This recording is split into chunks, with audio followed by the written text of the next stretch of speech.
नमस्ते मित्रों।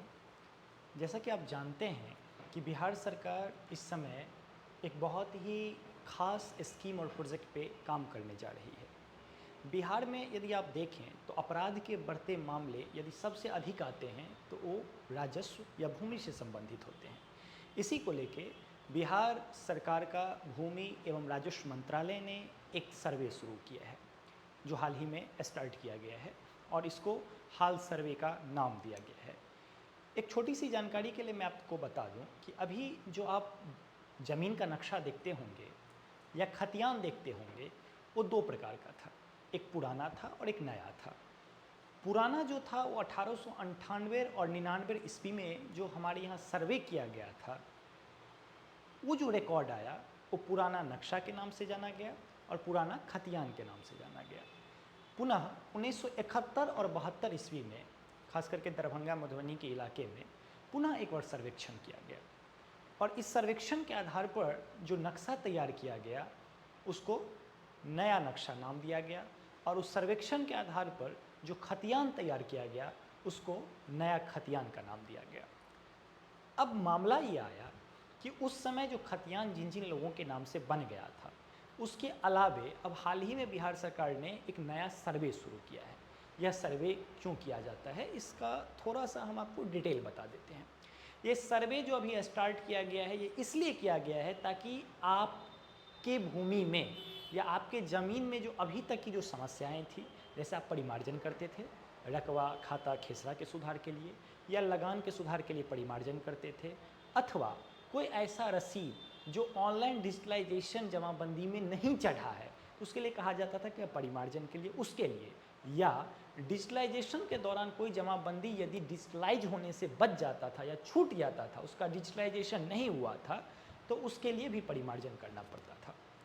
दूसरी समस्या ये थी कि मान लीजिए आपके दादाजी के नाम से ज़मीन थी और अब उनके पोते 3 हुए और तीनों पोते अब उस ज़मीन को बांट लिए हैं, लेकिन मौखिक रूप से बांटे हैं कि एक आप देख के चलिए, जैसा कि हम आपको दिखाते हैं कि एक ये प्लॉट है बड़ा सा, ये 10 कट्ठा का एक प्लॉट है और ये दादाजी के नाम से था। अब उनका एक ही बेटा हुआ तो 10 कट्ठा तो उनके बेटे को डायरेक्ट मिल गया, लेकिन अब उनका जो पोता हुआ यानी दादाजी के बेटे का बेटा वो 3 बेटा हुआ, तो ये 10 कट्ठा का प्लॉट अब 3 पार्ट में बटेगा। तो ये जो अभी तक हम बांट रहे थे ये मौखिक आधार पर बांटे थे, कोई दस्तावेज के आधार पर नहीं था।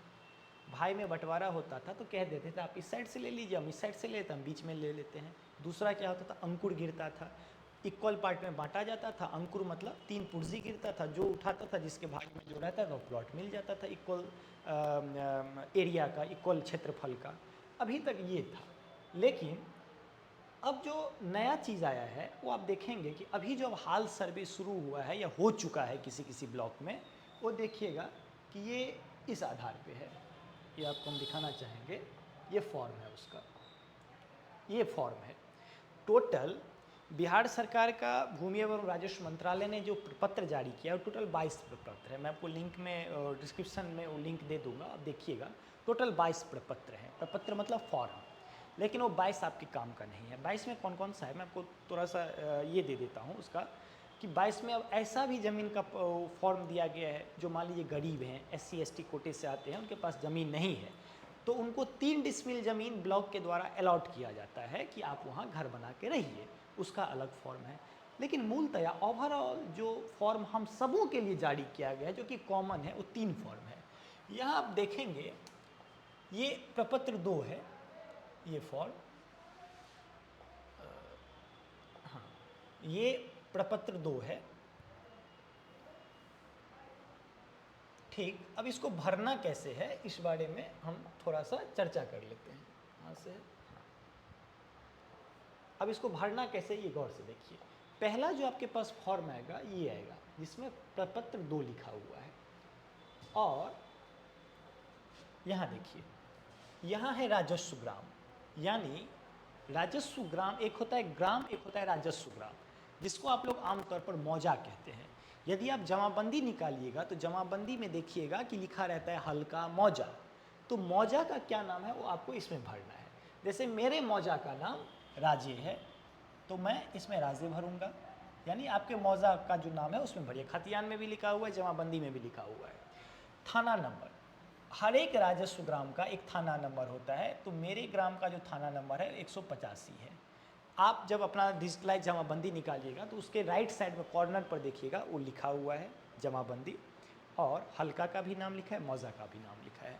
तीसरा जो कॉलम है वो हल्का नंबर है। हल्का नंबर आपको नहीं पता होगा, ये कहीं नहीं लिखा हुआ है, ये कर्मचारी को इस बार अलॉट ही किया गया है, तो ये आप खाली भी छोड़ सकते हैं, जो आपके बंदोबस्त पदाधिकारी होंगे वो इसमें फिलअप कर देंगे।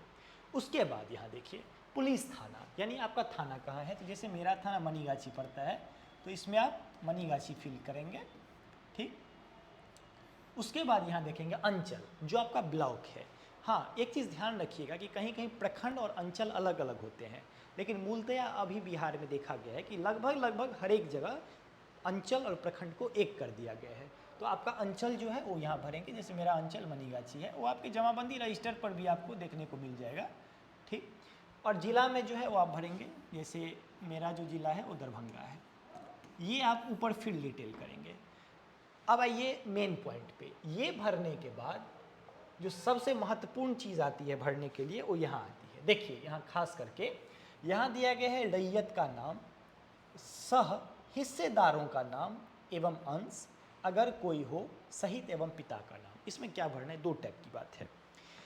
यदि आपने ज़मीन हाल में ख़रीदा है, जिसका दस्तावेज आपके पास अवेलेबल है, तो वो तो उसमें कोई दिक्कत नहीं है। जैसे हमने एक ज़मीन खरीदा तो उसमें सीधे रैयत इसमें हो जाएंगे अक्षय कुमार, तो इसमें हम अपना नाम भरेंगे अक्षय कुमार, और यहाँ लिखेंगे हम पिता, और जो पिता का नाम है वो आप लिख दीजिए इसमें, ठीक। ये बहुत सिंपल है, इसमें कोई दिक्कत नहीं है। दूसरा, इसमें समस्या कहाँ आएगी वो देखिए। ये तो यदि हम ज़मीन हाल में खरीदें तो डायरेक्ट भर देंगे हम अपना नाम और पिता का नाम, लेकिन यदि मान लीजिए वही वाली बात कि ज़मीन आपके दादाजी के नाम से था या परदादा के नाम से था, लेकिन वो उस टाइम में दाखिल खारिज नहीं हुआ, अब परदादाजी दिवंगत हो गए, दादाजी आए, दादाजी भी मर गए, उस टाइम में भी दाखिल खारिज नहीं हुआ, पिताजी आए हैं, अब पिताजी भी नहीं हैं, अब उनके बेटे हैं, हम 5 बेटे हैं। अब देखिए ये जो 5 बेटा है, दाखिल खारिज वहीं से अभी तक नहीं हुआ है, रसीद अभी भी मेरे परदादा के नाम से कट रहा है, लेकिन अब जो हम 5 बेटे हैं उसमें क्या हुआ है, तो ये बड़ा सा प्लॉट था जो हमारे परदादा के नाम से था, और इसमें अब हम 5 आदमी हो गए हैं 10 कट्ठा में, तो 2-2 कट्ठा का हम लोग प्लॉट इस हिसाब से बांट लेंगे कि इनका भी 2 कट्ठा होगा, इनका भी 2 कट्ठा, इनका भी 2 कट्ठा, इनका भी 2 कट्ठा, इनका भी 2 कट्ठा। अब देखिए इसमें क्या भरना है, तो ये जो आपके परदादा के नाम से प्लॉट था अभी भी है, रसीद अभी भी परदादा के नाम से कट रहा है, आप लोग मौखिक रूप से इसको बांट लिए हैं कि ये भाई का सबसे बड़े भाई का इस साइड से है, मझले भाई का इस साइड से, उससे छोटे का इस साइड से, इस हिसाब से मौखिक रूप से, मुंह से, कोई कागजी प्रक्रिया नहीं है, या है भी तो हाथ पर लिखे हुए हैं, उसका कोई वैल्यू नहीं है, मान्य नहीं है वो कोर्ट में, ठीक। ये 2-2 कट्ठा बांटे, तो आपके हिस्से की अभी ये ज़मीन है, तो इस प्लॉट के रैयत कौन हुए, ये नक्शा में नहीं है, ये भी ध्यान रखिए। आप मौखिक रूप से बांटे हैं, खुद से आड़ दे दिए हैं, आड़ी जो होता है वो आप खुद से दिए हैं बंटवारा करके, तो ये वाला जो ए प्लॉट है इसका भी मालिक कौन है, तो मान लीजिए इनके मालिक केशव है, तो यहाँ जो होगा रैयत में वो होगा केशव चौधरी, ठीक। और उसके बाद उसके नीचे जब आप आएंगे तो यहाँ आप देखें उनके पिता का नाम यहाँ भरना है, ठीक। अब इसमें कौन सा उनका अंश है, यानी 5 यदि प्लॉट है तो उसमें एक ही अंश उनका हुआ, तो यहाँ लिख देंगे अंश 1।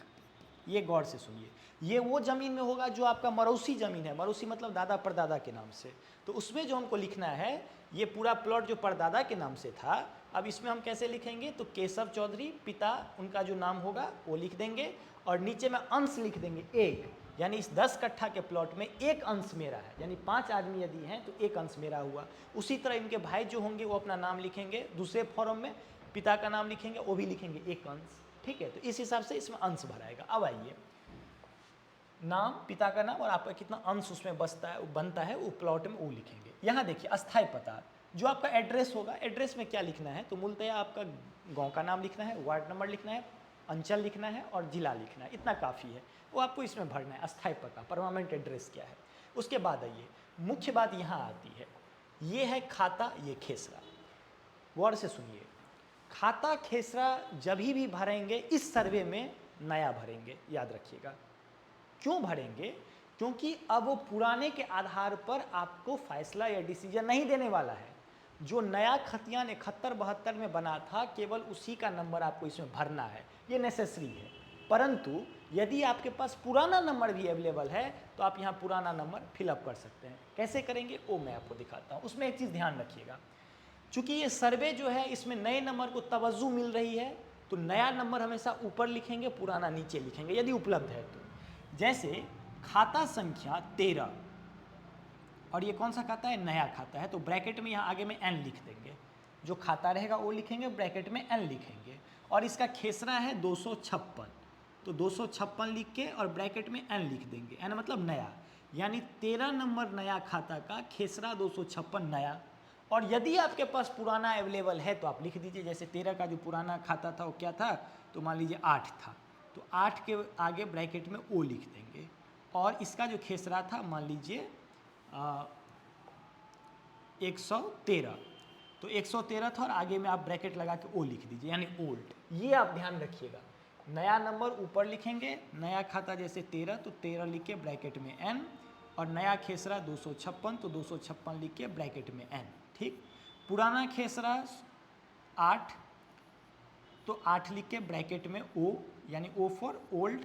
और इसका जो नया खेसरा बना है वो मान लीजिए 168 बना है, तो 168 लिख के ब्रैकेट में ओल्ड लिख देंगे। ये याद रखिएगा। ठीक, इसके अलावे अब यहाँ है प्लॉट कि ये कैसे भरेंगे। देखिए एक चीज़ हम आपको बताते हैं, एकड़ बहुत ही कम ऐसा ज़मीन है जो एकड़ में जाएगा, ये याद रखिएगा। 1 बीघा 20 कट्ठा के अप्रॉक्स में करीब 1 बीघा 19 कट्ठा के अप्रॉक्स में यदि आता है तो एकड़ में ज़मीन जाता है। तो बेहद मुश्किल है कि कोई एक ऐसा प्लॉट रहे जो इतना लंबा रहे, चौड़ा रहे, बहुत मुश्किल है, रेयर। और ख़ास करके जब नया सर्वे 72 में होगा उसके बाद तो बहुत ही मुश्किल है।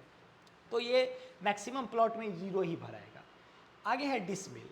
अभी तक जो आप ज़मीन लिखते थे खाता खेसरा बिघा कट्ठा धूर कनमा में लिखते थे, लेकिन अब जो ये लिखाएगा वो डिसमिल में लिखाएगा। क्यों लिखाएगा उसके पीछे का कारण जानिए। दरभंगा का जो 1 कट्ठा का ज़मीन है वो सीतामढ़ी के 1 कट्ठा की ज़मीन से छोटा हो जाता है।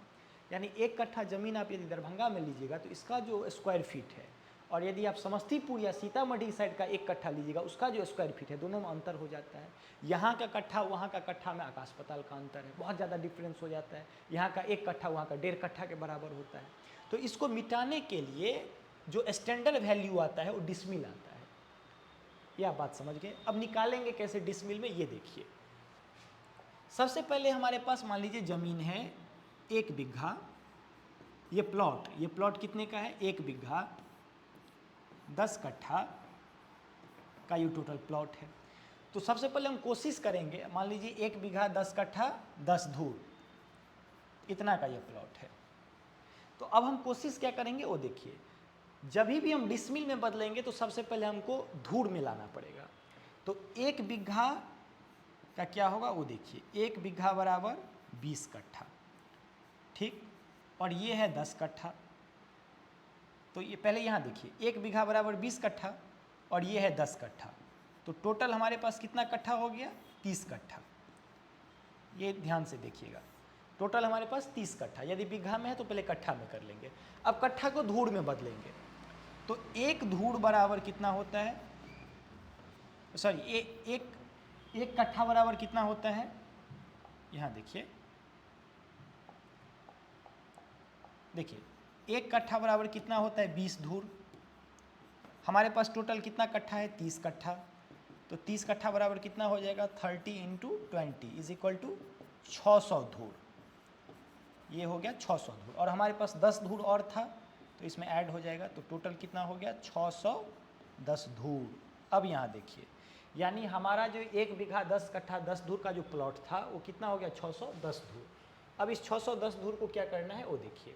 जब हमको पता चल गया कि हमारा टोटल रकबा जो है वो 110 धूर का है, तो अब इसको कन्वर्ट कैसे करेंगे? देखिए,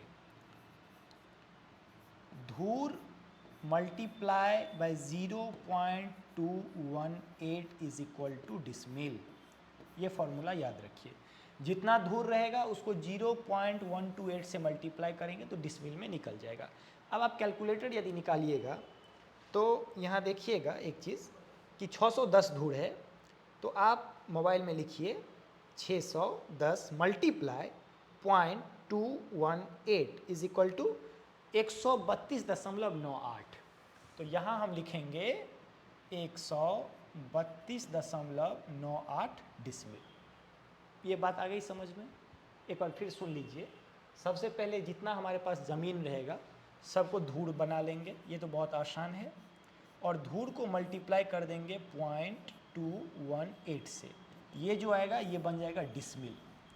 एक चीज़ और देखिए, आप जब अपना वो निकालिएगा, नया खतियान निकालिएगा नेट से या जमाबंदी निकालिएगा, तो उसमें देखिएगा कि लिखा रहता है इतना डिसमिल जमीन। तो डिसमिल को यदि हमको फिर से कन्वर्ट करना है बीघा कट्ठा धूड़ में, तो इसका उल्टा कर देंगे। उस टाइम में क्या करेंगे, जितना डिसमिल ज़मीन रहेगा, ये देखिए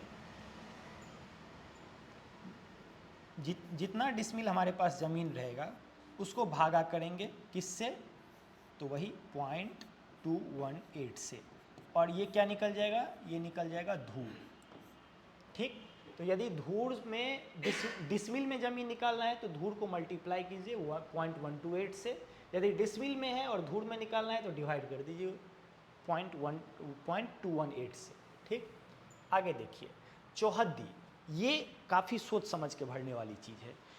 चौहद्दी के अकॉर्डिंग ही अब नया खतियान बनेगा, याद रखिए, चौहद्दी के अकॉर्डिंग ही नया खतियान बनेगा। मैंने आपको एक एग्जांपल दिया था कि ये एक प्लॉट जो आपके परदादा के नाम से था और इसमें अब 3 भाई हो गए और इसको 3 पार्ट में बांट लिए, तो आप ये वाला प्लॉट का विवरण दे रहे हैं, मैं यानी अक्षय कुमार का ये हिस्सा हुआ, ये केशव का हिस्सा हुआ, ये अजय का हिस्सा हुआ। तो अक्षय यदि अपना विवरण देगा तो पहले लिखेगा अक्षय अपना नाम, अपने पिता का नाम, एक अंश, अस्थायी पता लिखेगा, इसका जो खाता है नया वो लिखेगा ऊपर, पुराना पता है तो लिखेगा, नहीं लिखेगा तो छोड़ देगा, और इसका जो नया खेसरा है वो लिखेगा।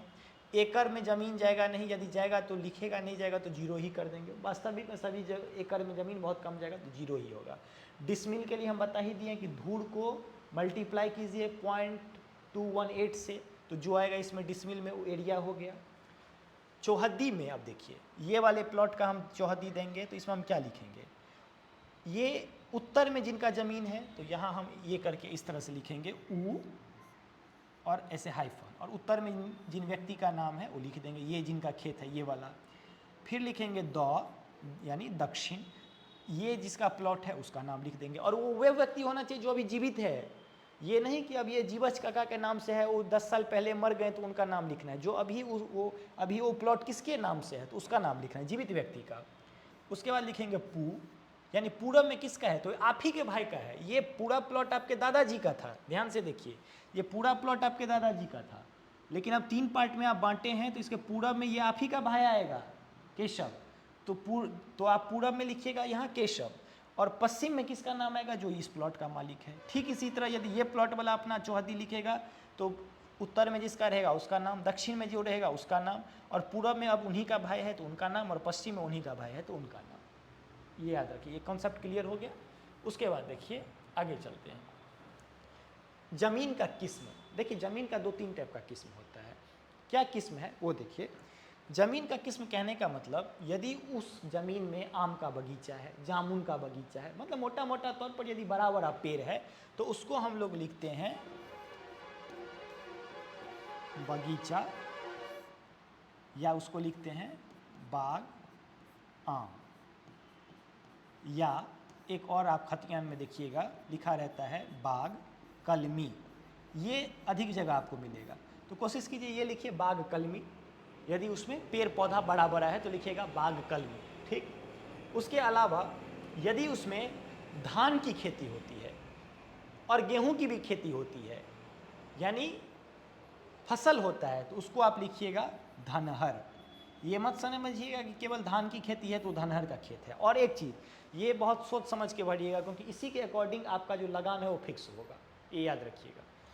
तो धनहर हो सकता है जिसमें फसल हो रहा है। इसके अलावा क्या होता है, जो ज़मीन वैसे ही पड़ी हुई है जिसमें एक फसल होता है या कुछ नहीं होता, जो बहुत दिन से पड़ी है, तो उसको कहते हैं पड़ती भूमि, यानी उसमें कुछ नहीं होता है, वो पड़ती है।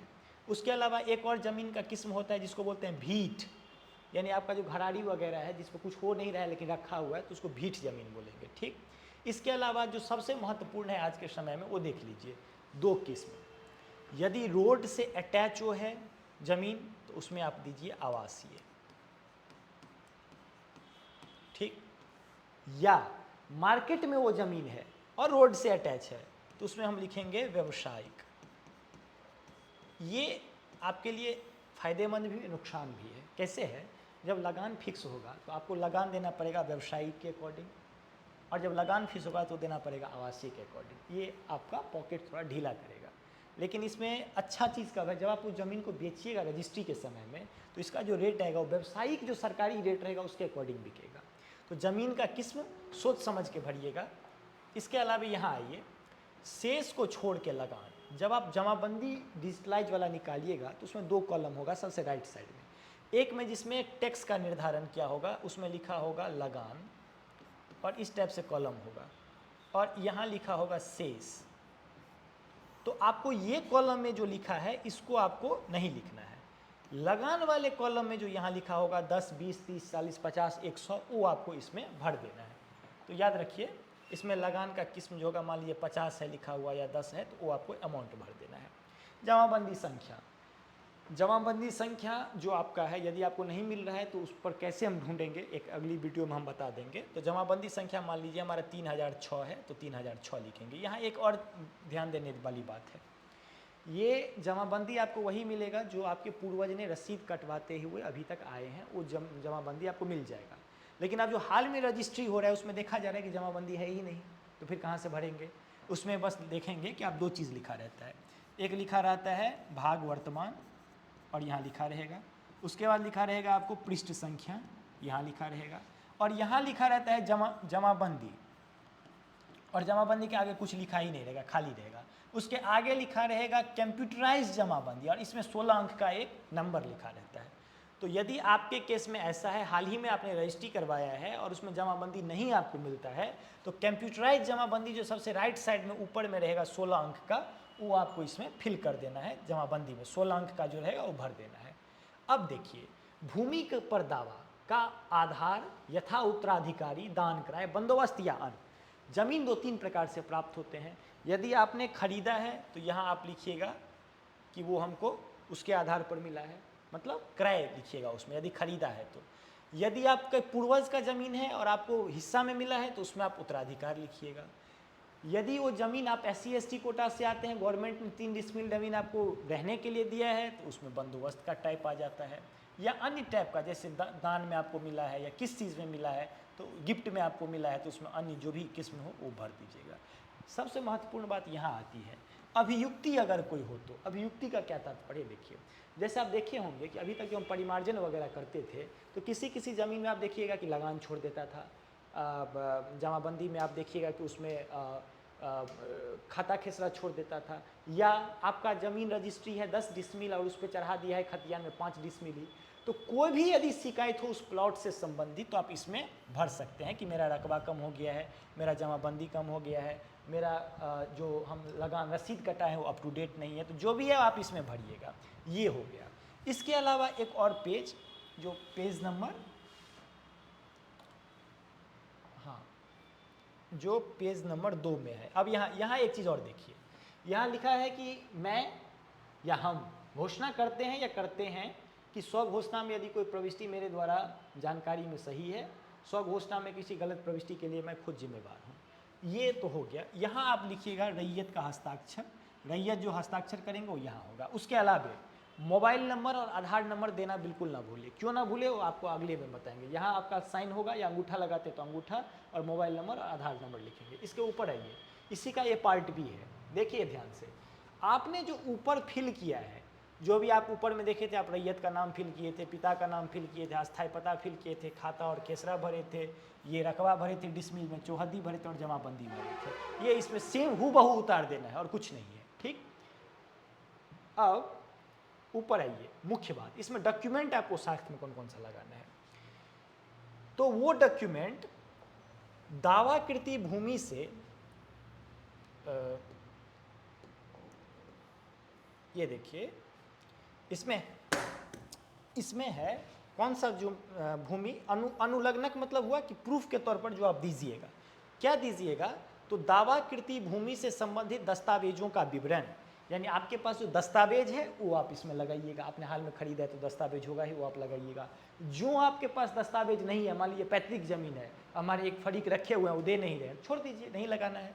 उसके बदले में यहाँ क्या लग जाएगा, खतियान का नकल। आप जो नया खतियान जो आप लिए होंगे या नेट पर अवेलेबल है 71-72 का खतियान, वो आप उसके साथ लगाएंगे। दस्तावेज अवेलेबल है तो दस्तावेज भी लगाएंगे और खतियान भी लगाएंगे। उसके बाद जो आप माल गुजारी या लगान का रसीद जो कटवाते हैं, वो रसीद का एक फोटोकॉपी लगेगा। उसके बाद मृत जमाबंदी रैयत की मृत्यु प्रमाण पत्र या तिथि, यदि उनका मृत्यु हाल ही में हुआ है तो मृत्यु प्रमाण पत्र होगा, वो आप लगा दीजिएगा कि हमारे दादाजी या पिताजी थे हाल ही में मर गए तो मेरा होना चाहिए, या अब परदादा मर गए उस टाइम में तो मृत्यु प्रमाण पत्र होता नहीं था। तो आप अपने मन से ये तो याद होगा ना कि इस बार हम 5वां या 6वां बरखी मना रहे हैं, बरसी उनका, तो ईस्वी तो याद होगा, वो आप दे सकते हैं लिख के ही पीछे में, और उसका कोई नहीं है तो वो भी आप छोड़ सकते हैं।